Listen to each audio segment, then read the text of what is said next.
Hey there, afternoon. Kendall here. I just had an appointment reschedule on me, which freed up a moment for me to jump on here and talk to you guys. So, one task I was going to do later today just gets done a little bit sooner, which is awesome. This is really going out to all my single peeps out there, my single followers. I've been talking to some singles lately and having tons of single experience myself. I thought this is one of those topics that we have in the dating world that I think comes up a lot. And as I was just discussing with a young woman and actually a gentleman yesterday, the very same topic came up 2 times in the last 24 hours of working with people. I thought this is definitely then a topic that needs to be discussed. And it is that we really have to realize that when we're in the dating world, when we are out there and we're looking for Mr. and Mrs. Right, for life, number one, we kind of look at it from this really long perspective of, this person that I am dating, can I be with them for the rest of my life? Instead of looking at it from the, are you Mr. Right or Mrs. Right now experience. But on top of that, we have to realize that the only person that we ever really truly have to deal with when we are dating is ourselves. So here's the thing. If you're a woman, especially, if you are out there and you are dating and you are attracting different men to your world, you have to realize that, number one, just being in the dating world, you're going to attract lots of different personalities, okay? Just lots of different types of men. And guys, you're going to attract lots of different types of women, depending on what you're putting out to the world. That's kind of, typically you're not going to just get one type of person. Many years ago, like a decade ago, I was dating a massive amount. And about 2 years ago, I did a whole 30 dates with 30 guys in 30 days experiment, and I was just blown away. So there I was, 30 guys, 30 dates, 30 days. And guess what? No 2 men were alike. I had so many different kinds of men to choose from. And a decade ago, when I had 11 boyfriends and was doing this massive amount of dating and just exploring, I knew that it was really about me. I was meeting me. I was the one making the decision as to who I chose to spend the time with, the type of person that I wanted to spend the time with. Nobody was forcing me to date any one particular person. Just like when I did the 30 dates, a couple years ago, or if I was on a dating spree right now, nobody would be forcing me to date any particular type of person. That is, all me, right? And the same goes for you. When you're out there and you're looking and you're exploring and you're meeting people, are you just noticing, are you one of those people that goes, why do I always attract the same kind of person into my life? And are you really just attracting the same kind of person into your life? Or are you just focusing in on that type of person because that's what you are attracted to for some reason or another? Because if you are in the dating world, you will discover that you are attracting lots and lots of different kinds of people into your life, into your experience, and it is your choice. You are only at your own mercy as to who you choose to spend the time with, who you choose to go on a second, third, fourth, fifth date with, who you choose to go and explore, a relationship with. Nothing is ever forced on you. So what if you are just attracted to one kind of person and this kind of person just isn't good for you? This kind of person just always ends up, hurting you. The relationship might be hot and sexy on the front side, but as you get into it, 30, 60, 90 days, a year down the road, you've spent time and you've caught in the feels for somebody and everything, it just goes and it's disaster, it's crazy, it's chaos, it's hurtful, it's toxic, and you're like, why am I experiencing this same person? Well, it wasn't the person that forced themselves on you. It was you doing that to yourself. Again, you were at your own mercy. You were being attracted to this person. So why are you being attracted to that person? Where you need to actually look in order to clear up that energy, that connection, that attraction that you're having, is to know yourself. It comes back, it always comes back to self. If you are attracting somebody that has certain characteristics that you're really not liking, then what are you focusing in on? Where are you putting your attention? Are you focusing more in on the fear of attracting that kind of person? Because if you're focused in, and we'll use monogamy as an example here, because I know that a lot of people experience this. They want somebody who they can trust, who doesn't lie, who is faithful. Right? We want the faithful person. Well, if we run around in fear and with the belief that everybody that we attract, or, as a woman, it's pretty popular for a woman to say, most guys or all guys have a tough time keeping their pants zipped up. It's tough to find a guy that's faithful these days. Is that true? Well, it is true if we are focused on the lack of faithfulness. If we're going, well, men just aren't faithful, and we accept that as our belief structure around men, then we're going to be attracted to and fall prey to all the men that aren't faithful. Hold on, somebody's messaging me. Okay, there we go. And, I hear men say all the time, oh, why am I always attracted to the crazy ones? Why am I always attracted to that crazy woman over there? Everything was great on the front side. There was red flags. There was red flags on the front side. The sex was really passionate and crazy. We were doing it all the time and everywhere and everything. I should have known. Matter of fact, the first time I spent the night with her, I said to myself, wow, she's crazy, but it was so fun. It was so playful. It was so passionate. It was so different from the last relationship that I had. And then now all I do is I just attract these crazy women. Wow, why is that? Well, that's because you're putting out the energy of all women are crazy. Not to mention what you're looking at characteristic wise might have you leaning towards somebody that is not as stable. Because you don't want boring, because you don't want to have an unsatisfied life. So you're focused in on the negative aspects instead of the positive aspects. We can have passionate, playful, and faithful all in the same package. We can have open-minded and steady and stable and playful all in the same package. We can have whatever we want in the package that we want. It's just a matter of where we're putting our focus. And that right there is an inside game. We have to go internally and we have to say, where am I really applying my attention? What am I really looking for? Am I looking for this, or am I looking for the results to show up in the reverse of what I want? Because if we're looking for it to show up in the reverse, it's just going to show up in the reverse. And then we're going to say, well, I always attract that kind of a person. Always. The second piece to this is, where are you guilty of it yourself? Where are you guilty of it yourself? If you're wanting something, then are you guilty of not giving it to yourself? If you're wanting connection, how connective are you? If you're wanting play in a relationship, how playful are you? If you're wanting open, fluid communication with somebody, then how fluid and good communicating are you?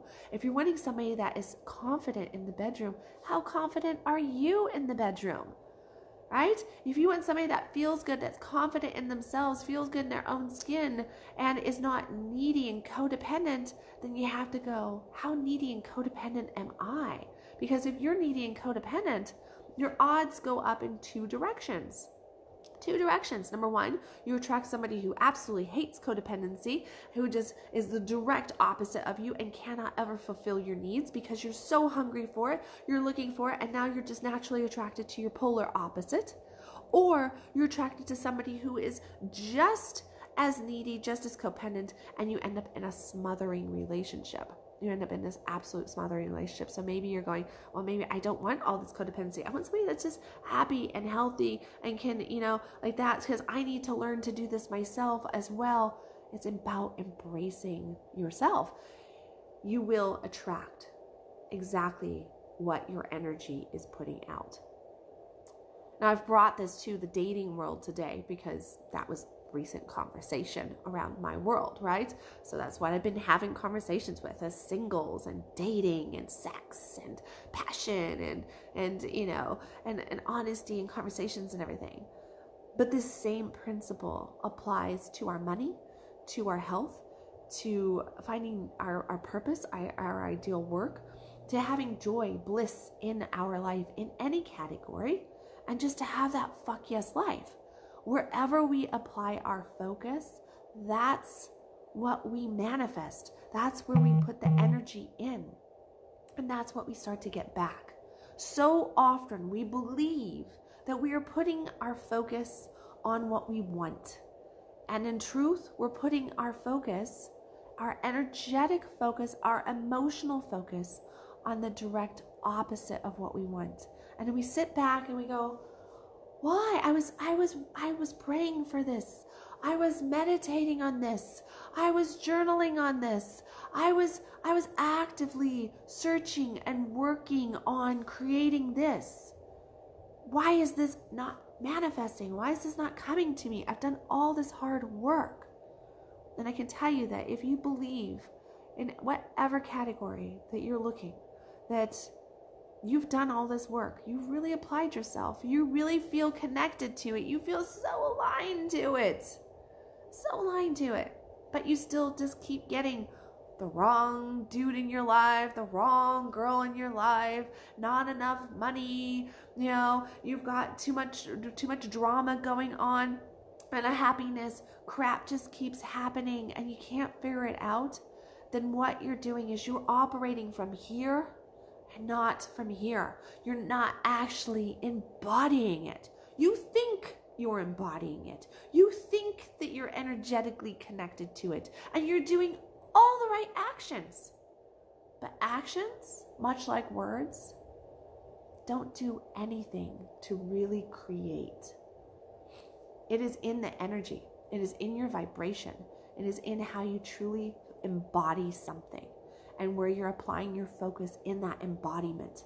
So if you want to call in that soulmate relationship, or you want to call in financial abundance, or whatever it is that you're desiring, ask yourself, am I focusing on the not having? Am I focusing on what I really don't want? Am I focusing on this, on it actually going to crap right now? Am I fearful of that? Am I sitting in worry of that? Am I more fixated on what I don't want, even though I'm vocalizing and acting according to getting exactly what I do want? But deep down, I'm really not there.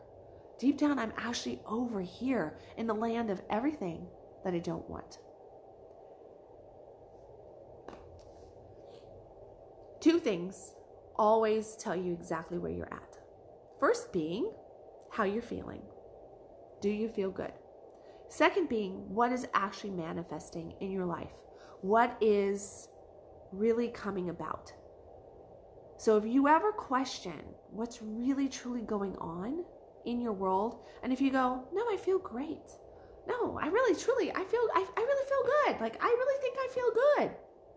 I'm feeling like there's not too much going on here. Like, I'm really feeling good. But the results aren't there. If the results aren't there and what you're actually getting is the opposite, then realize that you just are not being 100% truthful with yourself. That you're actually coming from the head space and not the energetic space, not the heart space, not the soul alignment space. But when you tap into that soul alignment space, this beautiful, beautiful woman I was speaking with earlier today, she told me this, and this is where a lot of this kind of sparked from. She was like, I've just noticed that when I am operating from here, I can take all these actions and I can do everything, and I can meditate, and I can do my physical practices, I can do, self-touch, I can do yoga, I can do meditation, I can pray, I can write, I can create, I can do all this stuff. But if I'm doing it from here, my outside world just does not give back to me what I'm wanting. Even though I'm putting in the time, I'm putting in the energy, I'm working my ass off for this stuff. And it's still just not giving me that. And I'm just like, I feel like I'm pushing good people away from me, opportunity away from me, finances away from me, men away from me. I'm pushing it all away because I'm up here. And then she said, the key, but I've noticed that when I really feel it, it just happens. I can do all the same practices, but I don't have the anxiety around it. I don't have the frustration around it. It's smooth. It feels good. And everything just works. The right people, the right situations, everything just comes into play. That's the difference for any of us. Male, female, no matter what our spiritual belief structure is, no matter what wounding we have, no matter how much we victimize ourselves or not, no matter what blockages, how our chakras are spinning, if we're sitting underneath a pyramid or in a church, it doesn't matter. None of that matters. The only thing that matters is how are you approaching your world, your life, your love life, your dating life, your sex life, your money life, your health, your family, your work, your purpose, your play. How are you approaching it? Is it from the mind or is it from the heart, from the soul? Embody yourself, feel yourself, get right with yourself, pay attention. And I can tell you that when you do that right there, magic happens. Absolute magic happens in all categories of your life. But if you're looking for that soulmate, if you're just looking for a really great date, somebody that you connect with, somebody that you jive with, if you haven't embodied yourself and you're looking for somebody that's embodied, it's not going to happen. And if you happen to run into somebody like that, they're not going to be attracted to you because you're not actually being what you want. You're not actually feeling what you want. You're just thinking it. You're just trying to act like it. And all the masks and all the bling that you can do for that stuff, it doesn't cover up your vibration. So I ask you today to just touch base with yourself. Really, truly inquire. Feel into yourself. And look at what your results really are. Because your life doesn't lie to you. If you're not happy with what you're receiving in any category of your life, just know the only place to go is inside. It truly is an internal game. As always, if I've said anything in this conscious lack of coffee today, conscious coffee that has touched you, made you think of somebody, please hit the share button. Help me get these messages out to the world, to all the people out there. For all you single peeps that are looking for somebody, if you want a little bit of assistance on relationship, on sex, on law of attraction, magnetism for that ideal relationship, or just so that you have a good playing field, reach out to me. If you are in a relationship and you're just wanting something that you're just like, it's just not clicking in that relationship. You're like, what the heck is going on? What is really going on here? Like, why am I not connecting to my partner? Well, couples work is my passion. It is absolutely my passion. I love working with couples. I love all stages of couplehood. It's such a beautiful learning growth process. Definitely reach out to me, message me in the comments section, private message me, text, email, whatever makes you feel good. I'm here for you. And for all you local peeps to the Dallas-Fort Worth area, Houston, Austin, San Antonio, Texas, hello, Texas, or Oklahoma, or Louisiana, or anybody who wants to fly their happy ass into Texas, because Texas is not that bad of a state, you know. Take it from this California girl. It's not that bad of a state. Addison Bell and I are teaching our Winter Wanderlust December 7th. And this workshop, it always sells out. It is an amazing workshop. It is very similar to our Summer Orgasm Camp. This will be our last actual hands-on workshop for 2019 before we move into a new year, a new decade. Can you believe that? A new decade. A new decade. It'll be our last workshop, and we are teaching all on female sexuality, getting her O on. It is a playful, educational, fun workshop where you can learn all about female sexuality. So make sure that you check that out. If you would like information on that, you can go to my website at www.kendalwilliams.com, click on the events tab, go to December 7th, and register your butt for that class right away, because we are getting close to 50% sold out, and I believe we are on day number 4 of promotion. So wow, yay, go Texas. Love you guys. Love doing workshop with you guys. And if you are not in the state of Texas or not in the Dallas area, you would like a workshop like this or something similar brought to your neck of the woods, reach out to me, because I am booking 2020 for just that. Love you guys, and I will catch you tomorrow with another Conscious Coffee.